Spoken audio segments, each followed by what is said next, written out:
नमस्कार मित्रांनो, जय श्रीराम आपणा सर्वांना. रात्रीचे आता वाजले 2 आणि 2 वाजता मी व्हिडिओ बनवतोय.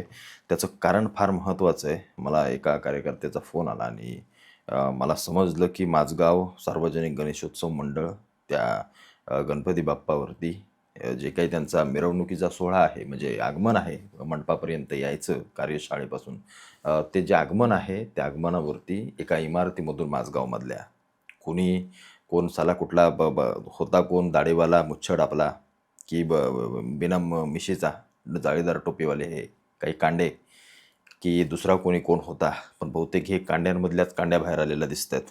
आणि यांनी अंडी फेकण्याचं काहीतरी काम केलं आहे या गणपती याच्यावरती, मूर्तीवरती, गणेशाच्या. मी मागे काल परवा एक व्हिडिओ बनवली इंस्टाग्रामवरती, एक शॉर्ट माझी पाहिली असेल तुम्ही, की मक्केला जाताना एक ऐका जरा, महत्त्वाचं आहे, सोडून जाऊ नका, परत शिव्या घालायला यायचं नाही आम्हाला, की चला नुसतं धर्म करत बसता, तुमच्यात किडा आहे खूप धर्माचा, परत बोलायचं नाही. मक्केकडे जायला एक रस्ता आहे आणि त्या रस्त्याच्या एका लेनला असं लिहिलं आहे की इथं हिंदू कोणी नसेल तर इथून पुढे कोणी यायचं नाही, किंवा या रस्त्याला कोणी यायचं आहे त्यांच्या धर्मस्थळाकडे जाताना, मुसलमानांच्या मक्का मदिना वगैरे काय असेल ते. आणि त्या ठिकाणी मी अशी व्हिडिओ बनवली होती की त्यांना जर आपण चालत नाही तर आज ज्या भुलेश्वरमध्ये, की जे मुंबईमधलं सगळ्यात महत्त्वाचं एक प्राचीन असं एक औद्योगिक किंवा एक व्यापाराचं एक केंद्र आहे भुलेश्वर, त्या भुलेश्वरमध्ये जर त्यांना मक्केला आपण चालत नाही तर त्या भुलेश्वरमध्ये आता गणेशोत्सव येतोय ना, हार विकणारे, फुले विकणारे, लाईटी विकणारे, लाडू पेढे याव त्याव आपल्या धर्माच्या वरती पैसा खेचणारे, फक्त काच काच काच काच पैसा खेचत बसतात, अशा नोटी ओढत घेतात. आणि आपली गांडू अवलादी, सेक्युलरवादी, स्वतःला नास्तिक हरामखोर समजणारे, त्यांच्या खिशांमधून पैसा काढून असे फेकतात त्या दाढीवाल्यांसमोर आणि म्हणतात चला आले, धर्मामध्ये काड्या करायला आले. ते काय करतात, ते तुमच्या सणांकडून तुमच्या सणांना पैसे खेचतात, दाड्यामुच्या काढून बसतात, दुकानांची नावं, हिंदू नावं टाकून देतात. तुम्हाला कळणार नाही सैल का, हासाला हाय कोकून ह्याचं खाली कापलंय का कसं काय, तुम्हाला काही समजणार नाही. अशा पद्धतीने या सगळ्या गोष्टी. शुक्रवार आलं की बघायचं, मशिदीमध्ये गोल टोप्या घालून दाढी मुच्या काढलेल्या, अगदी टकटकी दागदे, असं वाटणार नाही साला मुसलमान आहे म्हणून ही सगळी लाईनी लावतात. मी बोललो, तुम्हाला सांगितलं ना की खरेदी करताना हिंदू बघून खरेदी करा. आपल्याकडे ठाकरे बंधू, ते एक राऊत सौ दाऊत, हे राऊत बाहेर काढलं ना नगरसेवक पदाला निवडून येऊ शकत नाही. रोज आपलं ते माईक घ्यायचं आणि बोंबलत बसायचं काहीतरी. हे आमचे संजय राऊत, त्यांना म्हणा आता अंडी कुणी फेकली ना ते जरा शोधून काढा, ठाकरे बंधूंना बाहेर काढा, जरा शोधून काढा म्हणा. ज्या भैयांना मारतंय ना, हे यूपी बिहारवाले भैये, हे हिंदू भैये, हे हिंदू भैये, ते निदान एखाद्या वेळेस धर्माची वेळ येईल ना तर ते भैये उभे राहतील. तो मारवाडी उभा राहील, तो गुजराती उभा राहील, पण हे नाही. लक्षात ठेवा, इतिहास, अरे वाचा, तुम्हाला इतिहास आहे तुमच्या समोर, तरी तुम्हाला वाचता येत नाही. तुमच्या गणपतीवर दगड फेकणारे, तुमच्या गणपतीवर अंडे फेकणारे, तुमच्या धर्मातून, तुमच्या सणांमधून पैसा खेचून तुमच्यातच ठासणारे तुम्हाला गोड वाटतात ना, हे मी या ठाकरे बंधूंना किंवा लोकांना बोलत असतो ना की चाटायचं बंद करा. बाळासाहेब ठाकरे असते ना, आज हात छाटून टाकले असते या साल्यांचे, ज्यांनी अंडे फेकले ना, सरळ पोलिसांना सांगून टाकलं असतं, उडवून टाका साल्यांना.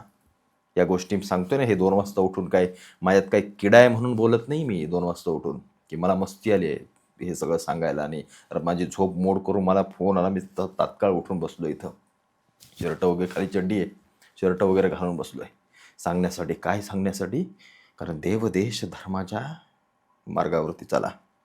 तुम्ही सेक्युलरवादाच्या मार्गावरती गेलात ना, संपणार, एवढं लक्षात ठेवा. अख्खा युरोप खंड पेटतोय. कशामुळे पेटतोय माहिती आहे, या शरणार्थ्यांना उडवून घेतलंय आणि आता आतल्यात जळतायत नुसते. वाट लागली त्यांची, वाटोळ झालं त्यांचं. करून देऊ नका, अजिबात करून देऊ नका. हे संजय राऊत सकाळी सांगत होते की चिंतामणीला अदानीनं स्पॉन्सर केलं, लालबागला अंबानीनं स्पॉन्सर केलं. करू दे, पण ज्यावेळेला अशी घटना आता घडते ना, त्यावेळेला हिंमत नाहीची बोलायची. हे बोलू शकत नाहीत. मला बघायचं आहे हे येत आहेत का जय श्रीरामचे नारे द्यायला. हे जय श्रीरामच्या याच्यामध्ये पण राजकारण करतात की महाराष्ट्रात जय श्रीराम कसं काय चालतं, इथं छत्रपतींचा महाराष्ट्र. अरे गांडू, तुला समजतं का हिंदू धर्म म्हणजे काय आहे, तुम्हाला समजतं का जरा? हां, एक वेळ एखादं इथेनॉल जास्त झालं परवडेल, थोड्याफार इकडं तिकडं गोष्टी, आमदारांना मारू, मोर्चे करू, काहीतरी करू, पण ज्या दिवशी धर्म सत्तेचं छत्र डोक्यावरून जाईल ना, कुत्रा विचारणार नाही तुम्हाला. या जगाचा इतिहास आहे, अख्खा इतिहास वाचा. तुम्हाला भूतकाळ तुम्हाला माहीत नाही ना, तुम्ही भूतकाळ वाचूच शकत नाही, तर तुम्ही काही करू शकत नाही. एकदा भूतकाळ काढा, वाचा इतिहास, तेव्हा तुम्हाला समजेल औरंगजेब, अफजल खान, हे शाहिस्ते खान, हे निजाम, कुतुब, हे कोण कोण कशाला, अहमद शाह अब्दाली कशाला आले होते इथं. इथं काय बागेंमध्ये रत्नागिरीचा हापूस खायला, जळगावची केळी खायला, नागपूरची संत्री खायला आले नव्हते. समजला का?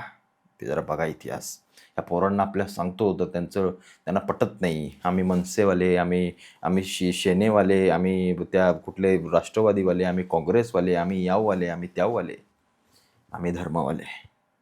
आम्हाला जो धर्माचं कौतुक करेल, धर्मासाठी लढेल, तो आमचा. मग तो पूर्वी काँग्रेसमध्ये होता का पूर्वी मुसलमानाचा होता की काय त्यानं केलं होतं, मला घेणं देणं नाही. राज ठाकरे जोपर्यंत सत्तेत धर्माशी बोलत होते, मी राजसाहेब तुमचा उदो उदो करणार, विरोधात गेले आम्ही तुम्हाला टीका करणार. हा स्पष्ट माझा संदेश आहे. जागे व्हा. तुम्हाला असं वाटतंय ना, लालबागचा राजा जेव्हा हिंदुस्थानी मशिदीच्या समोरून जातो तेव्हा ते झाकून बिकून ठेवतात, आपली पोरं छत्या पेटतात, गुलाल उडवतात. एक दिवस असा असेल की ज्या दिवशी त्या लालबागच्या राजावरती देखील अंडी फेकली जातील, पण ते शिल्लक राहणार नाहीत. ही गोष्ट गाऊन सोडा, बाजूला ठेवून द्या. पण त्यांच्या मनातून तुमचे सण त्यांना कधीच आवडत नाहीत, आणि तुमचा धर्म म्हणून तर कधीच नाही. म्हणून त्यांच्या ग्रंथामध्ये तुम्हाला काफीर असं लिहिलं आहे. तुम्ही काफीर आहात त्यांच्या नजरेमध्ये. या राजकारण एक गोष्ट लक्षात घ्या ना, एक गोष्ट तुम्हाला सांगतो. त्या नांदेडमध्ये आता काहीतरी काँग्रेसच्या लोकांनी सनातन धर्माचा मुर्दाबाद अशा काही घोषणा दिल्या. सगळ्या गोष्टी का करतायत हे? कारण मतांसाठी. आज जो काही हिंदू आहे ना, तो हिंदू त्यातला चिमुटभरचा हिंदू फक्त देव देश धर्मासाठी लढतोय. बाकी सगळे असेच फक्त असेच. त्या काहीतरी मोहम्मद अली रोडला एक दुकान आहे, त्या दुकानावरती काहीतरी उर्दूमध्ये काहीतरी लिहिलं आहे, त्याची पाटी लावले. मनसेवाल्यांमध्ये हिंमत असेल तर ती पाटीला फक्त फोडून दाखवा. त्या माणसाने, त्या कोण होता उर्दूवाला, त्याने एका शिवसैनिकाला, एका बाळासाहेबांच्या एका शिवसैनिकांना नालासोपाऱ्याच्या फोन करून धमकी वगैरे दिली. मी बोललो, ज्या सगळ्या गोष्टी झाल्या समजल्या मला. आज मला बघायचं आहे मनसेवाल्यांमध्ये ती पाटी फोडण्याची दम आहे का, की फक्त गुजराती आणि मारवाड्यांच्या आणि यांच्याच पाट्या फोडण्याचा फक्त दम आहे तुमच्यात. ज्या दिवशी फोडाल त्या दिवशी तुमचं कौतुक होईल, निश्चित होईल. पण तुम्हाला समजलं का हे काय आहेत माहिती आहे का? हे तुमच्या पाठीत वार करणार आहेत. हे कधी तुमचे होऊ शकत नाहीत. हे समोर आल्यानंतर फक्त अफजल खानासारखं अशी मिठी करतील आणि मागून तुमच्यामध्ये सुराज खूप असतील. त्यामुळं आपण चिलखत घालून राहायचं, छत्रपती शिवाजी महाराजांसारखं हातामध्ये वाघनखं घेऊन ठेवायची, जेणेकरून यांचा कोतळा काढता येईल. आता तिथं कोणी अंडी फेकली, काय नाही, पोलीस त्यांच्या पद्धतीनं करतील. फक्त तुम्हाला सावधान करण्यासाठी रात्रीच्या 2 वाजता उठलो आहे आणि तुम्हाला ही गोष्ट सांगतो आहे. विसरू नका, हिंदू म्हणून एक राहा. हे राजकारण, पक्ष, याव त्याव सगळ्या गोष्टी येत जात राहतील. धर्म राहायला पाहिजे आणि तो आपल्याला टिकवता आला पाहिजे. मुंबईमध्ये दबदबा आपला ठेवायचा, तोही हिंदूंचा ठेवायचा.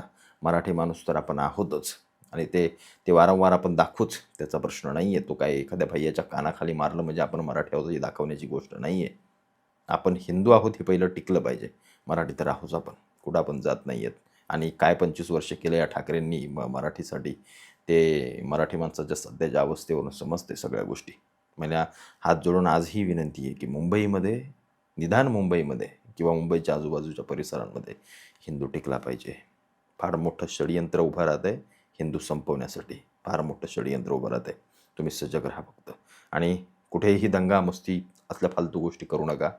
कुठेही असल्या गोष्टींना थारा देऊ नका, जेणेकरून आपला सण कुठेतरी त्याला गालबोट लागेल. ह्या हरामखोरांना तेच पाहिजे.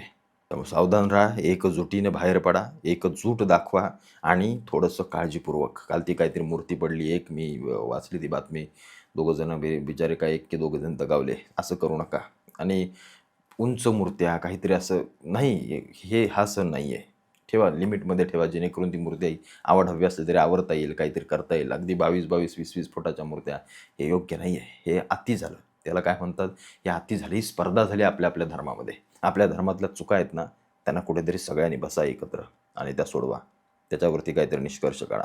आणि धर्म कसा, धर्म सुसंस्कृतीने व्यवस्थित संस्कारांनी समोरच्याला दिसलं पाहिजे की हा धर्म, याला म्हणायचं धर्म, ही याची ओळख, असं दिसलं पाहिजे. आणि हीच गोष्ट तुमच्या हातून घडू द्या. बाकी कुणाच्यात काय काय ठासायचं आहे ते योग्य वेळेला ठासू. फक्त तुम्ही सावध राहा. आणि त्या सावधानकीसाठी म्हणून मी आज रात्री 2-2:30 वाजता तुम्हाला हे सगळं सांगतोय. एवढंच फक्त त्याच्या मागची माझी एक स्वतःची भावना आहे. आणि सजग राहा. हिंदू म्हणून तुमचा एक रुपया हिंदूंजवळ जाऊ द्या, वारंवार सांगतोय, कारण ही सगळ्यात महत्त्वाची खरी ताकद आहे आपली.